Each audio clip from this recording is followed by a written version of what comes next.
problem in your integrate. So tak boleh main-main pun. Topik at maths ni sebenarnya matematik ni daripada awak lahir lagi awak tak boleh main-main. Macam tu. Dia akan sentiasa diguna. So dalam kes kita belajar ni daripada lower form lah. Tak boleh main-main sebenarnya. Sebab tu siapa yang ambil at maths dia tak boleh ada basic yang meragu-ragukan. Kan tak dapat siapa pun paksa nak ambil at maths ni untuk science stream. Tapi kena ambil lah. Macam tu. Jadi kedua-dua topik ni pula sangat berguna. I pernah beritahu juga, bila dah okey topik ni, kita test lagi pelajar dalam topik kinematics. Dalam IG panggil kinematics. Dalam SPM dia panggil motion along straight line. Sama je, benda yang sama. Nama tajuk je berbeza sikit. Ni kan, when you already good in integrate dengan differentiate, kita akan apply sepenuhnya. Apply tau.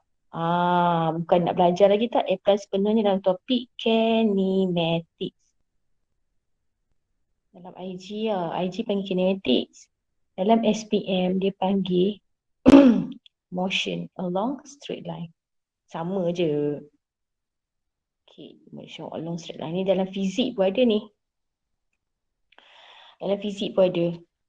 Kalau siapa pelajar boleh buat subjek sains, dia telah boleh buat AdMat lah. Kalau boleh buat AdMat, lagilah boleh buat fizik, kemis, bio sebenarnya sebab dia guna konsep yang sama, berfikir. Macam tu lah. Okay. Kinematics ataupun motion along straight line ni seolah-olah seperti problem solving lah. Dia sebenarnya problem solving. Soalan ni kita kena baca banyak gila masalah-masalah dunia ni. Dia dah tak ada direct soalan. Kinematics bukanlah direct soalan, dia sebenarnya adalah applied. Dia problem solving, dia applied daripada integrate dan differentiate, jadi nama dia kinematics ataupun motion along straight line. Jadi kalau teacher dalam soalan IG kan, kalau you ada account ni macam ni, so I tahu lah you main-main dengan differentiate. Differentiate tadi main-main, cerita dah besar banyak kali dah ni. Ni kalau dekat maktab ni, hari-hari ni kena buat setiap petang ni. Satu soalan topik differentiate ni. Ni. Okay. So kenapa kita belajar integrate? Yang kedua, kenapa kita belajar integrate? Apa sebenarnya teacher tu belajar integrate ni? Kenapa kita belajar integrate? Integrate. Why? Kenapa? Okay, yang pertama, integrate ni kita belajar sebab kita nak cari equation of the curve. Menarik kan? Menarik. Sebelum ni awak belajar macam mana nak cari equation of the straight line. Daripada form 3 lagi belajar. Belajar linear, belajar straight line lah. Dalam SPM kita panggil linear law. I hope masa form 3 cikgu you akan memberi istilah SPM guna istilah apa, IG guna istilah apa. Sebab dia benda yang sama. I very hope lah. A4C siapa cikgu AdMaths you? Masa form 3? Cikgu Nazila. Cik Nazila. Nazila. Okay. For dia dah kenal lah cikgu kesayangan diorang. Okay. Kemudian yang ni adalah straight line dalam topik IG. Dalam SPM kita panggil linear law. Okay, linear law. Sangat penting lah. Dalam paper tu akan ada satu soalan linear law ataupun straight line. 10 markah. Dia seorang. Satu page. Kena ingat ya. Kalau untuk IG pula, satu page juga. Tapi ada anak-anak dia. Dan apa yang best IG ni, tu dia kata IG ni lenient. Dia banyak tolong.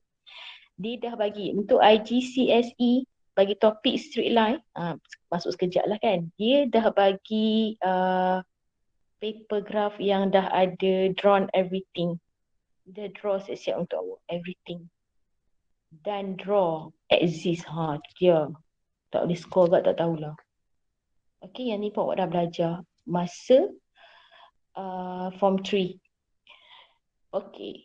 Kalau untuk kita sama balik integrate, kenapa kita belajar integrate? Sebab kita nak cari equation of the curve. Macam mana keadaan of the curve tu? Curve lah kan. Ni axis. Okay, ni curve. Itu kita belajar tangent. Masa differentiate kita belajar ni, equation of tangent. Lepas tu kita belajar equation of apa? Satu lagi. Normal. Applied. Nama. Yes, normal. This is everything we call it applied in the differentiation. Tu awak belajar masa awak differentiate lah. Okay, bila masuk integrate, kita akan belajar macam saya cakap tadi lah, equation of the curve. So curve macam mana tu? Tu curve tadi tu lah. Ni curve ni. Kita akan belajar curve ni. Okay ni, curve ni. Ni. Macam mana nak cari equation of the curve ni? Ni. Comel kan cari equation of the curve. Macam mana gradient dia teacher kan. Mesti tak, macam mana nak cari gradient sekejap takkanlah sekejap sini kita tahu gradient macam mana. Lepas tu tiba-tiba naik zoom kan. Macam mana nak buat equation tu ada dua gradient yang berbeza. Okay, sebab tu dah belajar integrate. Okay. Yang kedua, kenapa kita belajar integrate? Lepas kita nak tahu belajar equation of the curve, setelah sekian lamanya belajar apa? Equation of the straight line, perpendicular lah, bisector lah semua kan. Okay, yang kedua kita belajar integrate sebab kita nak cari volume dan juga area curve solid. Yang curve solid tau. Bukannya volume area yang solid macam awak dah belajar masa form 2 tu yang dah ada formula siap-siap tu. Contohnya, okay, find the volume of cylinder. Kita dah tahu dah apa volume dia. Apa formula volume? Pi R square H. Okay. Kan, volume of cylinder maknanya the solid yang dah ada siap-siap macam cylinder, cone, prism, kan? Semua ni dia dah ada formula dah sebab dia adalah static punya curve. Static dia dah macam dah ada siap-siap dah kita bagi nama untuk dia. Okey. Yang curve solid ni it can be macam-macam lah yang awak pernah tengok dekat pasaran botol air awak tu. Kan macam mana botol air ni dia boleh keluarkan seragam. Sama je bentuk macam ni. Lepas tu kita nak cari volume. Contohnya Tupperware lah. Siapa pernah ada bekas berjenama Tupperware tu kan? Ada ke bentuk silinder? Ada ke bentuk cone? Tupperware cone ada? Tak ada. Tak ada. Kan? Tak ada. So bila awak tengok pasu bunga contoh kan, pasu bunga, botol kicap lah, botol kicap ke, botol apa-apalah, botol-botol yang menarik-menarik tu. Bekas air yang apa-apa yang awak tengok, dia boleh produce beribu-ribu shape yang sama. Kan nak cari area permukaan ni, nak cari area ni, area bagi bekas. Alah, I nak lukis dekat ni pun I tak pandai lukis. Contohlah kan, ni pasu bunga ni contoh. Macam mana nak cari area pasu bunga ni? Takkan nak belah. Awak dulu form kan suka belajar nak cari area ni kita belah sikit-sikit. Betul tak? Ingat tak? Kan? Yeah. Ingat ke tak? Kan awak akan belah-belah apa tu skor rendah dulu cari ni kan square sampai kat sini macam nak buat ni ada curve ni. Ni macam nak buat ni ada curve ni. Sebab itulah kita belajar integrate. Kalau awak dah besar kita ada sistem lah. Sebab tu para usahawan nak menghasilkan botol-botol yang cantik dan kuantiti yang banyak, dia mesti kira satu botol tu area dia berapa. Berat dia berapa, volume. Barulah dia boleh cari harga kos satu botol tu berapa nak letak. Pernah terfikir tak? Tak. Kenapa tak pernah terfikir? Itulah kan. So itu antara satu sebab kenapa kita belajar integrate. Okay. So kalau awak tengok keadaan sekeliling awak tengok mana yang bentuk curve-curve tu kan. Awak mesti terfikir macam mana lah curve ni boleh buat benda yang sama banyak kali. Macam itulah. Macam mana lah dia boleh detect satu botol sos, katalah sos tomato kan. Sos tomato botol dia lebih kurang macam straight, tak straight macam tu kan sos tomato contoh kan. Macam manalah boleh keluar dalam 1 juta kan? Macam manalah dia boleh tahu yang harga botol sos ni mesti RM5.40. Sebab itulah dikira dulu area nak buat kaca, ambil buat area dia berapa, berat dia berapa, guna volume. So kena pandailah add math, integrate lah jawabnya. Okey, nampak tak sikit-sikit dah kenapa kena belajar integrate ni? Nampak. Nampak teacher. Kalau rajin lagi, tak tahulah rajin terang mana boleh ikut rajin kan. Nanti bukalah YouTube, tengok macam mana dikatakan integrate tu ada kaitan dengan apa? Dengan area, curve dan sebagainya. Okay. So I just bagi idea dekat you all sebab dia memandangkan melibatkan curve. Okay, dia melibatkan curve. Jadi integrate ni lagi satu nak bagi tahu dia adalah melibatkan integrate. Dia melibatkan drawing kita yang curve-curve je. Kalau di YDX kita akan banyak tengok straight line je, tak equation of tangent, equation of normal. Equation of tangent, equation of normal, given dan sebagainya kan. So you have to setting your mindset lah.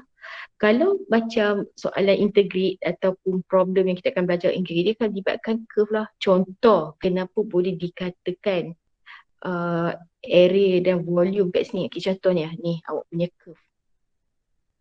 Bila kita nak cari volume, soalan akan cakap find the volume by the curve when the curve revolve 360 degree at axis X. Dia akan ada perkataan seperti revolve, rotate, dan dia mesti mention 360 degree.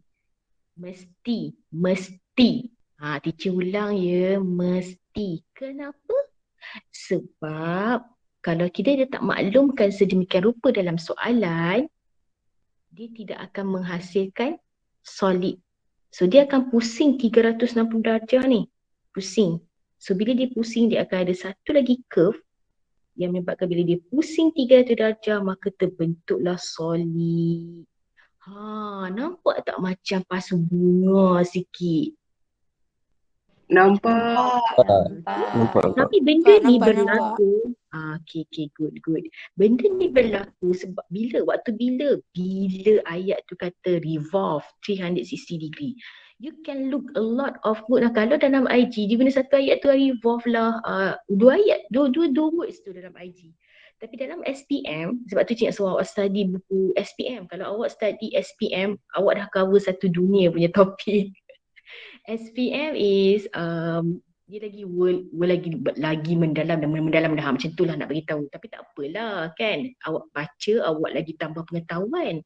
Jadi nak beritahu bahawa the words untuk using pair dia mesti ada 360 degree ni digunakan untuk soalan volume sahaja.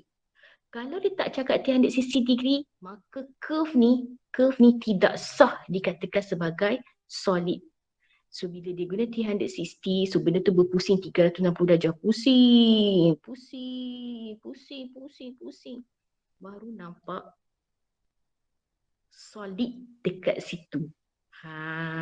Tu one of the idea lah. Secara general macam awak tak faham kenapa teacher kata curve ni boleh nak jadi volume ni. Tak nampak. So harap-harap awak nampak lah kenapa daripada integration kita boleh cari volume dan juga surface area. Surface area dia tak cakap revolve 360 degree. Hanya memadai, katalah curve awak macam ni kan. So hanyalah memadai daripada limit, daripada sini, dekat sini. So ini kita punya area. Gitu. Kita panggil dia sebagai area under the curve. Kita panggil dia sebagai area under the curve. Okay. Area under the curve. Ni curve. Integrate ni hanya sah digunakan untuk area under the curve. Bukan atas under. Okay.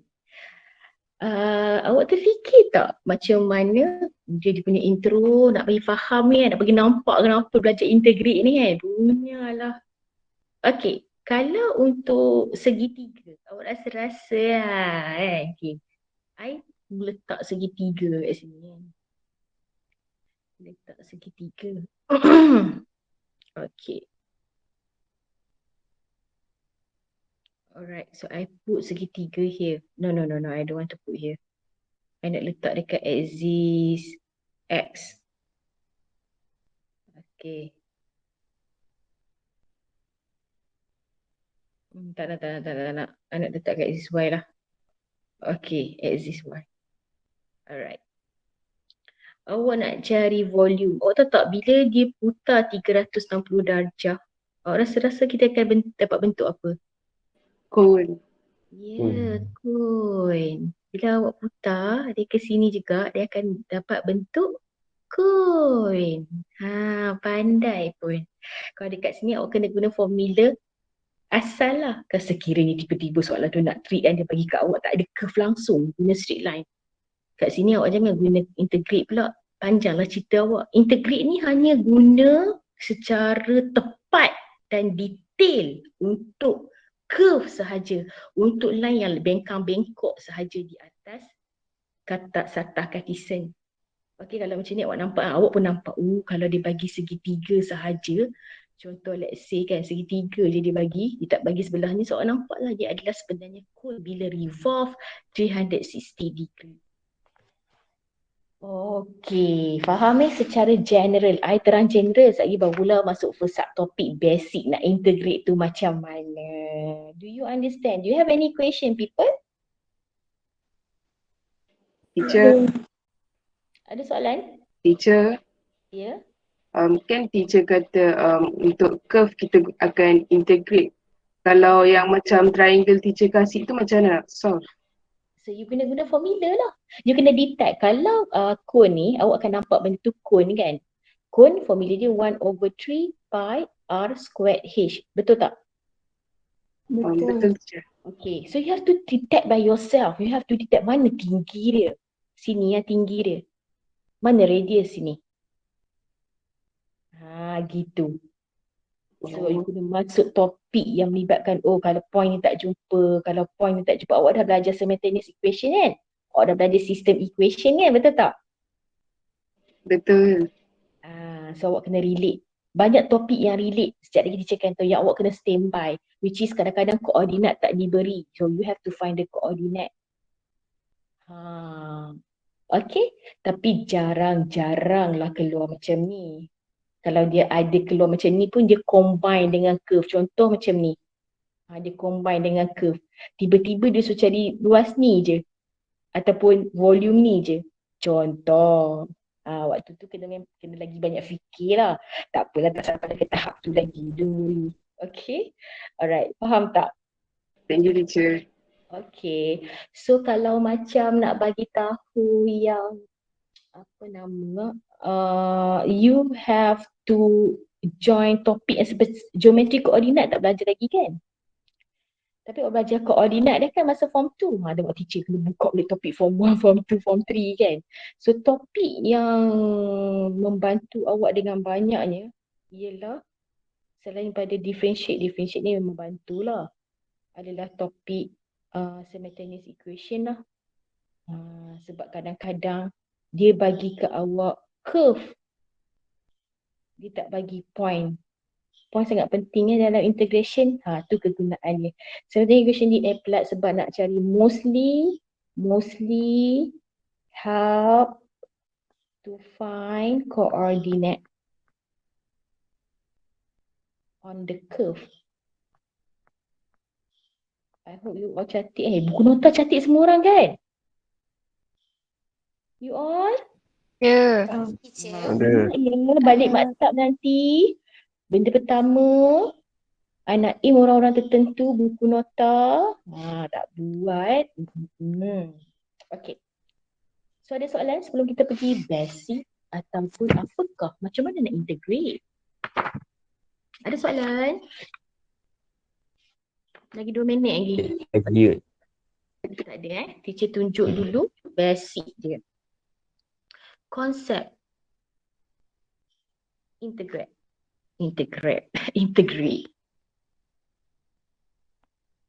apa. At least awak nampak lah. Bolehlah borak dengan mak dengan ayah depan ni. Bila nampak benda-benda curve atas meja tu kan. Okay. Dia macam ni Kita integrate. Kita akan dapat equation of the curve. Okay. Therefore, y ni adalah fx dulu. Okay, y ni merefer kepada y. Dia mesti depannya y integrate ni. Bukan simbol ni sebagai equation subjek awak, tak. Subjek dia adalah y. Akan refer kepada equation of the curve. Kalau dulu kita belajar dy dx, kita refer kepada gradient dy dx bla bla bla bla kan. Itu kita refer pada gradient. Kalau kita nak cari equation of tangent, dia juga gradient of tangent, dia juga adalah gradient of the curve. Tapi dalam integrate, kita tak ada cari gradient of the curve. Kita nak cari equation of the curve. Contoh. Example. Y equal to 3. Y pula dah, bukan Y ya. Kita nak cari Y. Mana boleh Y depan ni? Maafkan teacher. dy dx.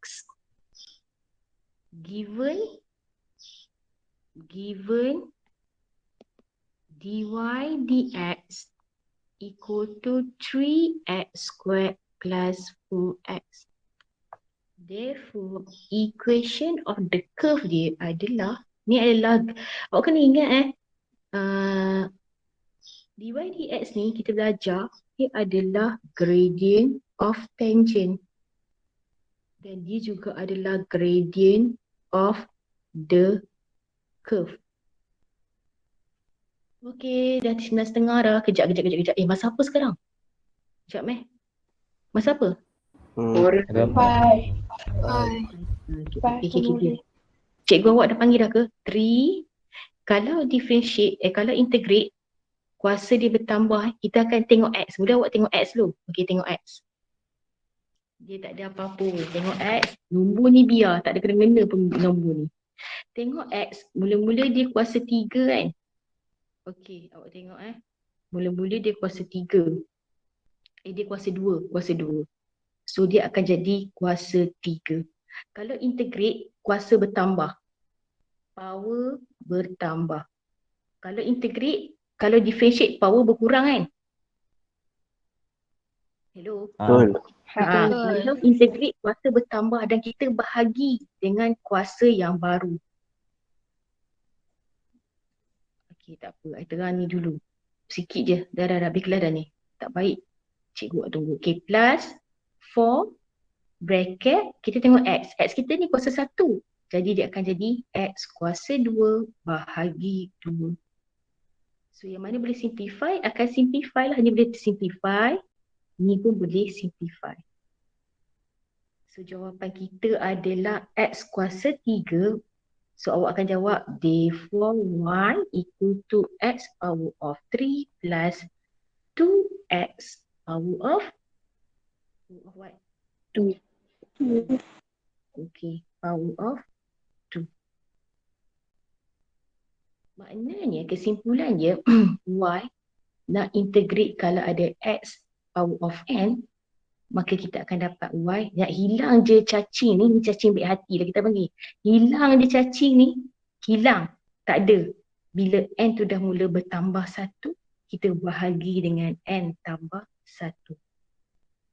Okay, tak apa, never mind. You just look. Cici harap ada orang record, boleh tengok balik dan this is the basic one. Don't worry, we have our next class.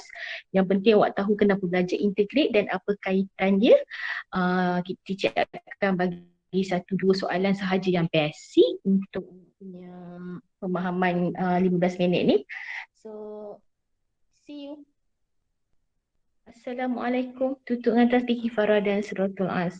Faham tak yang setakat ni? Tak apalah, nanti saya ulang balik pada second class. Okay, we see the next class. Assalamualaikum. Tutup dengan tasbih kifarah dan suratul as. Thank you, teacher. Thank you, teacher. Thank you, teacher. Thank you, tak sabar. Thank you, teacher. Teacher. Teacher. Thank you, teacher. Okay, bye. Thank you, teacher. Stay safe, Thank you, teacher. Okay, welcome. Thank Bye, you. bye, bye, bye. Thank you, teacher.